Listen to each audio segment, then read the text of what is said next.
You've seen the big plays. Jaron stepping to his right, looking, stopping, firing, end zone, touchdown! You've heard what the playmakers and coaches have had to say. Up for a squeeze, got it! But now it's time to go behind the mic with BYU sports broadcasters to get their distinctive take on the games. Oh, what an aggressive play! This is Behind the Mic with host Cleon Wall.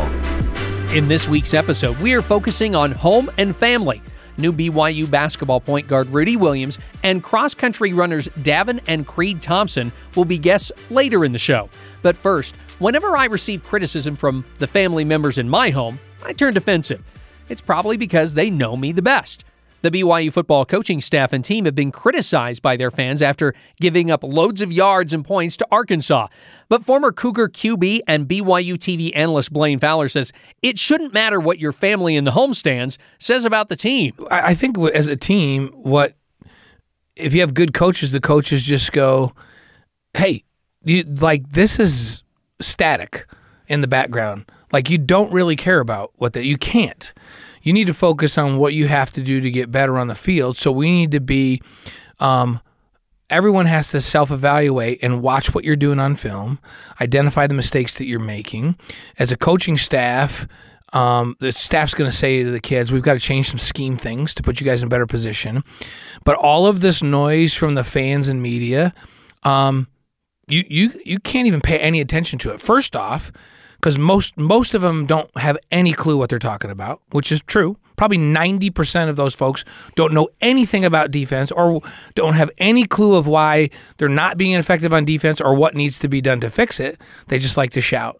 And so if 90% of the people don't know what they're talking about, why would you pay attention to that and let that clutter your mind? And there may be 10% out there that actually understand Division I college football defense that may have some things, but you can't. You have to focus on you and what the coaches are telling you to do. The coaches need to do a really good job of self-scouting and figuring out what needs to change to put the players in the right position to execute at a higher level. And that's kind of what the mantra is when things aren't going perfectly well, is close out the outside, focus on ourselves, get it fixed. Coach Satake, he actually said, hey, I really appreciate the fans that they love us so much. And I don't have a problem with our fans and how I don't tell fans how to act and how to be a fan. I just really appreciate the fact that our fans care and they love us. It seems like, to me, he's doing a good job taking the pressure off the players and even off of his assistant coaches, too. Yeah, and when I say 90% don't know what they're talking about, that's not disrespectful. They truly don't know what they're talking about.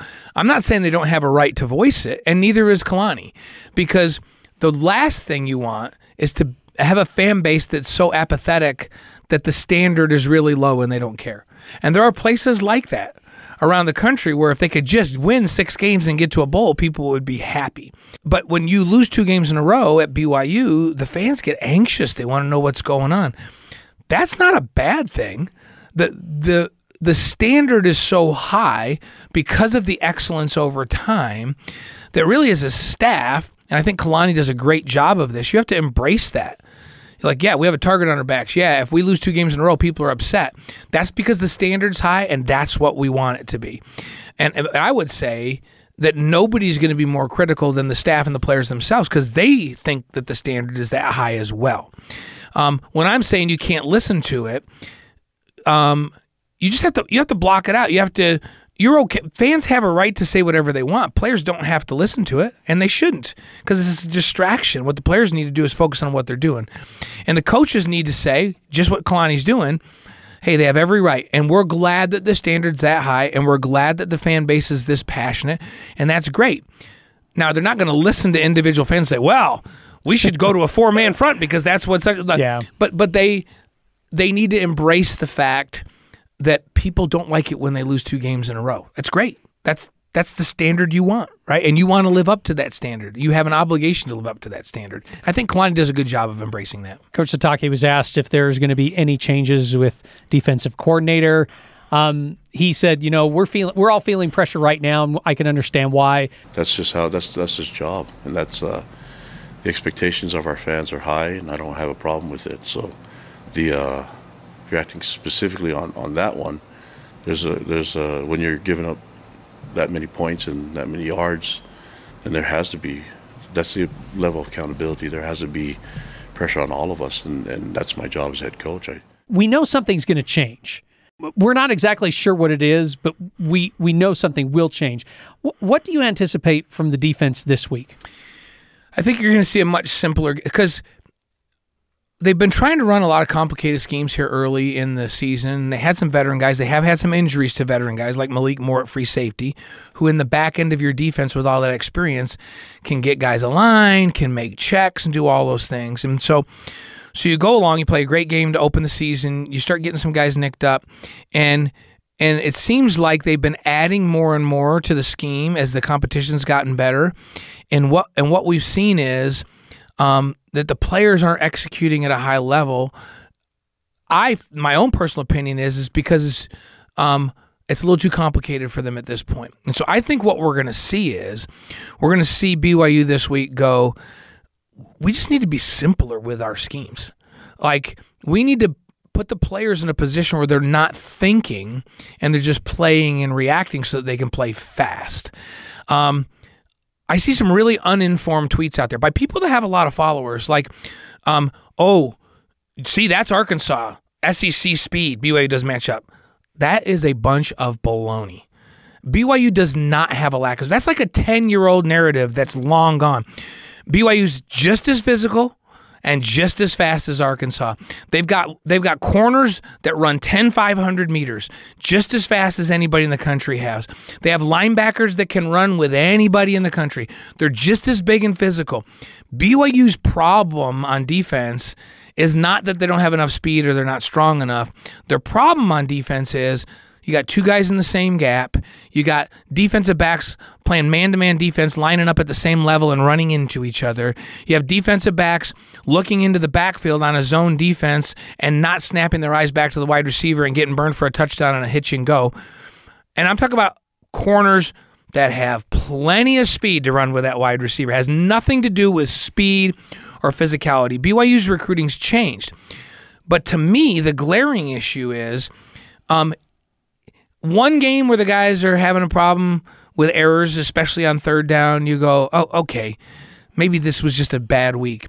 But when 2 or 3 weeks in a row, you're having similar breakdowns, mental breakdowns, two guys in the same gap, the wrong leverage here, a mix-up in coverage, a bad check, they call a check to the wrong play, eyes in the wrong place, then you have to go back internally as a coaching staff and go, well, wait a minute here. Now that's back on us.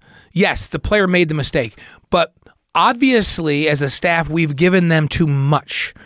And our goal is to give them enough to be competitive, but little enough that they can just play free and fast and not have to think. They can just react and play. That's not happened. So what do I expect? I think Kalani understands that.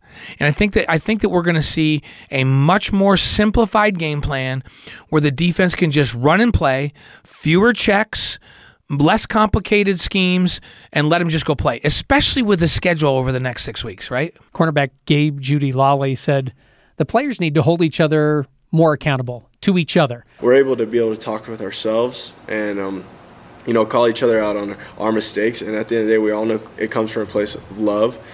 And, that's how we're going to improve. If the coaches are always the ones telling us what we're doing wrong, you sort of get a bad taste in your mouth at the end of the day. Is that how you and your teammates handled it when you were here at BYU?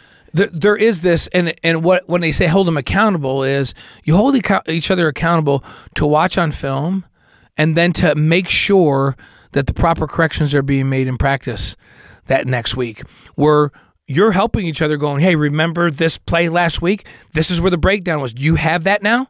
We got that? We can't have that happen again. And players love when coaches do what you mentioned earlier, Kalani does. Hey, this is on us. We did everything.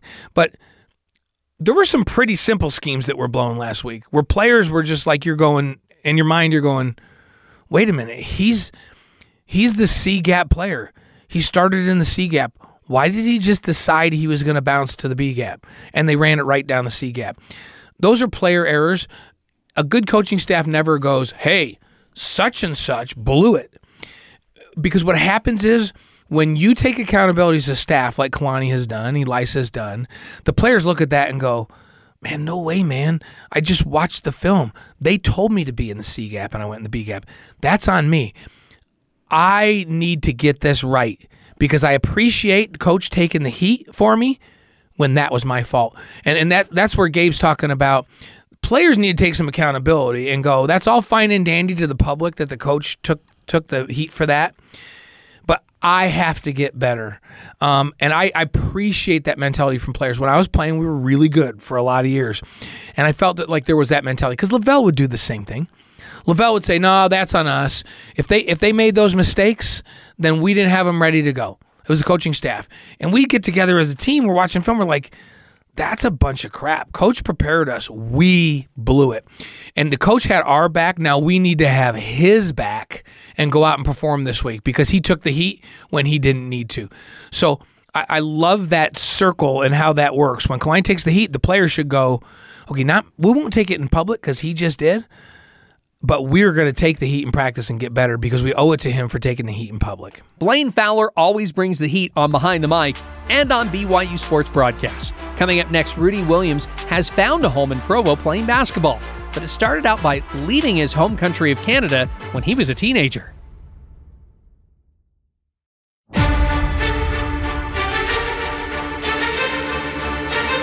Welcome back to Behind the Mic. Rudi Williams said growing up in Hamilton, Ontario, Canada was great. There was always something to do, including sports, and he loved hanging out with his big family.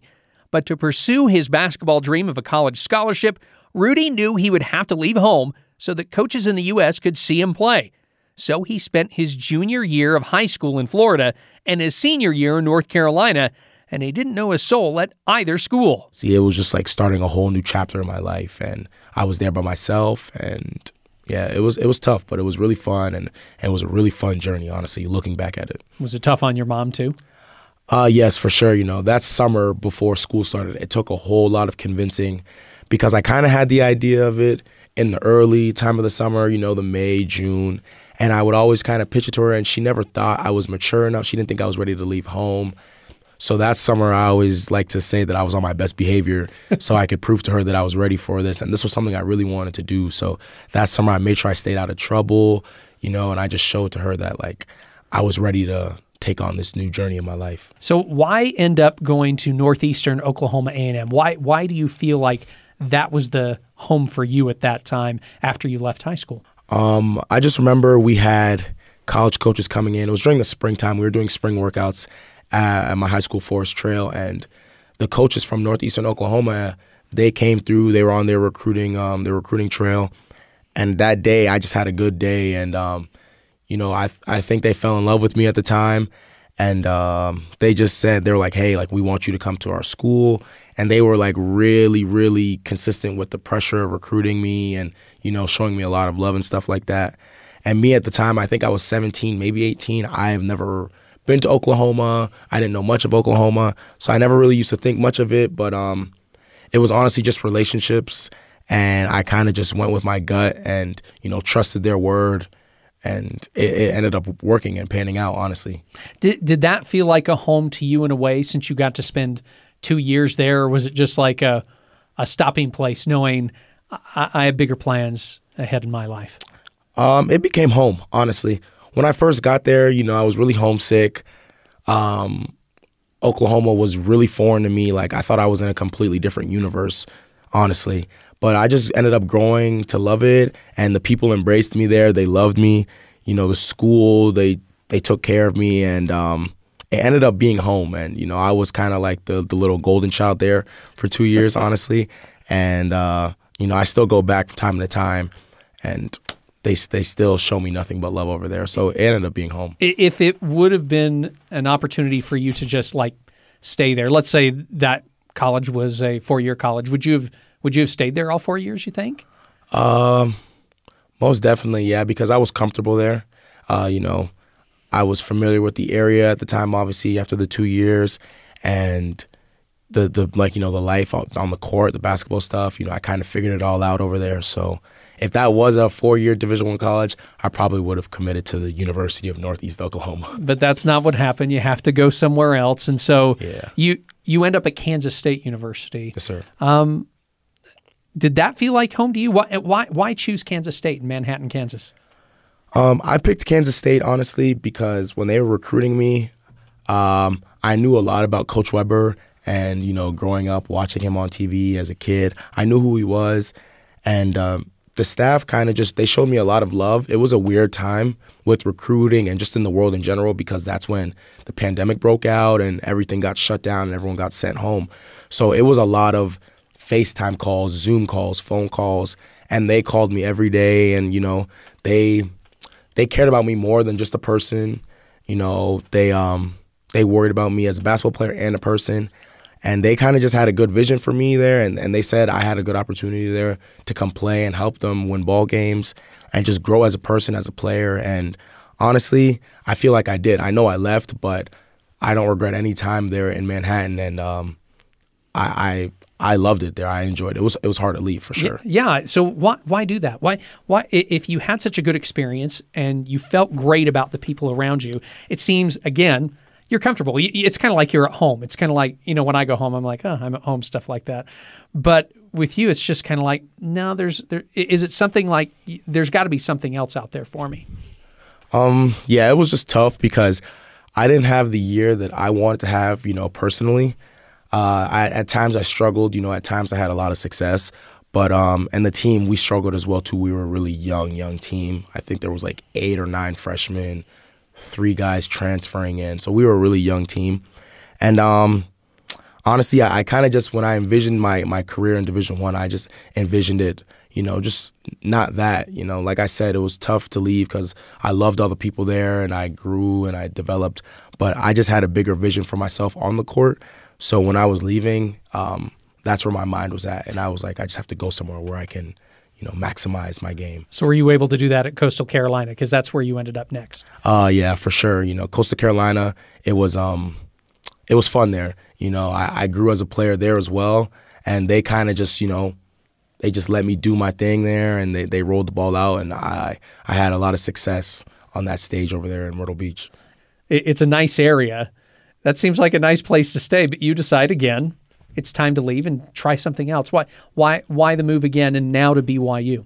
Well, honestly, after Coastal Carolina, it was tough to leave there as well, because I had so much success. And there I was really comfortable too. Like you said, it's a nice place to live. Myrtle Beach, I was taken care of. Everyone loved me there. But, I just kind of realized just throughout my life, I just wanted to keep evolving as a basketball player and just, trying to take it to a new level and take my game to a new level. And I feel like I kind of did everything I had to do there at Coastal, and I was just looking for something bigger and better at the time, and that kind of was what directed me into making my move to the transfer portal. And then when BYU came along, I had my background knowledge on BYU, Jimmer Fredette and all that stuff, and I knew who Coach Pope was from back in his UVU days, and I just kind of did my homework, and I was like, this is kind of what I need for me to take a next jump as a person, as a player, because BYU just has things that other people in other spots don't have, just, point blank, period. So I just realized, I was like, listen, if I want to grow in my final year of college and, take it to the highest level, I was like, I have to be somewhere like here. So that's why I came. Rudi says BYU is exactly what he needed, and it's starting to feel like home. Cross-country runners Davin and Creed Thompson didn't travel far to get to BYU. The brothers from Lehigh were 2 of the top runners in the state of Utah when they committed to the Cougars. Oh, and they have a triplet sister who's on the University of Utah's gymnastics squad. Lest you think they lived an idyllic life, a tragedy when they were young changed their home life forever. Here's Davin. When me and Creed were 11, our dad passed away from leukemia, and then about a couple years later, my mom got remarried to my stepdad, so there's a lot of switching around and changing around, and it was hard to get used to as a kid, but it's made me into a better person, and I have no regrets with how I've lived my life so far. I don't want to dwell on it too much, but how has your dad's death influenced who you guys are today? Because Davin, you mentioned, and I'll get to you second, but Davin, you mentioned how it's like, I feel pretty good about how things have gone. How has your dad's death, how has that kind of influenced you today? Yeah, it's obviously a pretty traumatic experience, and it's hard to deal with, but I think it just makes us stronger, and like, you have to move on. Like, you can remember it, but you have to move on. You can't let it, like, ruin the rest of your life. So I think it's just helped us become stronger people overall. And, yeah, just, like, get closer as a family. Okay. What about you, Davin? I think when a hard trial happens in your life, like, for me it was the death of my dad, but for me, I think it faces you with two choices. Like, you can either make it an excuse and dwell on the past and kind of, like, just not be motivated to live life anymore, or you can use it to motivate you to be better and become a better person and learn and grow from it. So I think initially after my dad died, like, I was faced with the opportunity to choose between using it as a motivation or using it as an excuse, and I think I was surrounded by great people and was able to use it to help me grow and become a better person. And obviously it's traumatizing and it's a sad thing, but I think it's a huge reason why I've become successful and I've become the person I am today. Okay, Creed, we'll start with you on this. When you guys made a decision on where you were going to go to school, how you grew up and your home life and everything, how did that play into your decision? Just being triplets, you're kind of just used to being around people and being really close to your siblings, and we kind of knew all along that we wanted to come here because, like, we have a lot of friends just from the running world that have already come here just from running in Utah, and I knew that coming here I'd be able to be really tight and really close with all my teammates because we have the same morals, we have the same beliefs, and I think that can play a big part in just, like, the team culture and, like, building, like, a brotherhood. And I think I really thrive off of that just because of the way I grew up and, like, being super close with my siblings. So that's a really big reason why I came here. Okay, Davin, I want to ask something else on that. Yeah. Did you guys make this decision to come to BYU independent of each other, or because you are, close brothers, did that play a part into, like, yeah, I kind of want to be where my brother is too? I think we never really, like, discussed it, like, in that way, like, oh, we have to go to the same school. I think we always just knew that we were going to end up picking the same place just because we've been so tight growing up. Like, we've barely spent any time apart from each other. So I think we're similar enough people that we ended up making the same decision either way. But I think if we ended up kind of wanting to go to different schools, we would have discussed it more and probably ended up going to the same school either way. Because I think there's a big strength in being a twin as a runner, because it's a lot easier to hold each other accountable. And, like, when Creed's going to bed early and doing extra stuff outside of practice to become a better runner, and I see him doing that, then it motivates me to do it also. And we're just building off of each other and our strengths, and it helps each of us become better people. Do you ever get tired of Creed, though, Davin? No, not really. I don't know. I don't know, just, like, to not have a twin, so it's like always having someone around me is just normal. Okay. Creed, are you guys roommates? Is that the case? Yeah, we've never not been in the same room together, so, like, we've always just slept together, done everything together, and the most time we've been apart is when I got a girlfriend, and we're still together, like, 24/7. So you mentioned that you have a sister. She attends the University of Utah. Yeah. When you two were making your decisions on where you wanted to go to school, and you're like, yeah, we're going to go to BYU. She's like, yeah, I'm going to go to the University of Utah.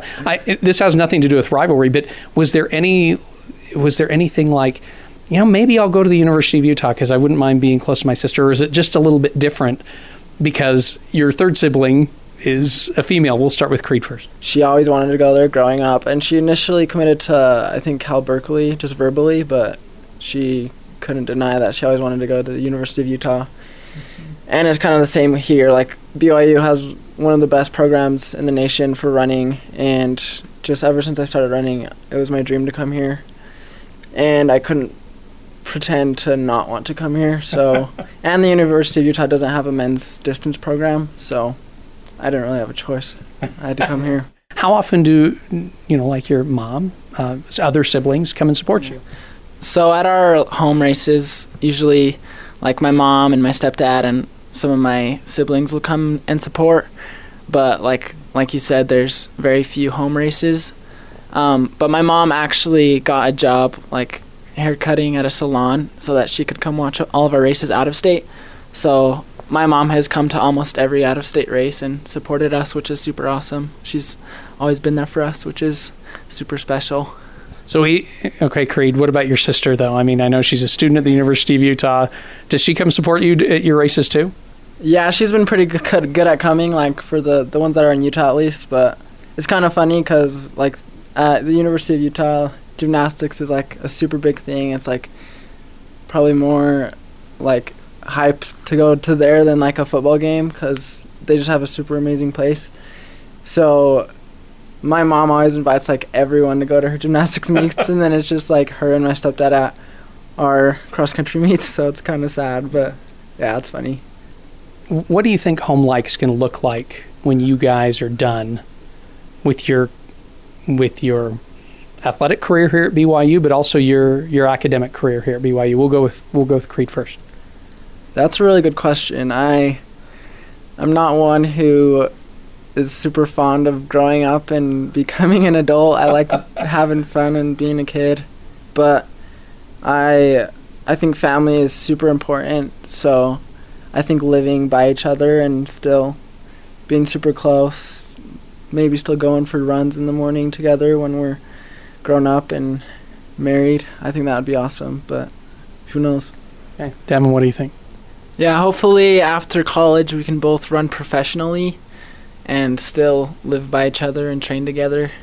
But yeah, like you said, like family is a huge part of life and a huge part of our faith. So we'll eventually both get married and have kids, and maybe we'll go down different paths, but I've always liked the idea of living close to each other and staying close. Speaking of close, they finished right next to each other in 2 of the 3 races this season.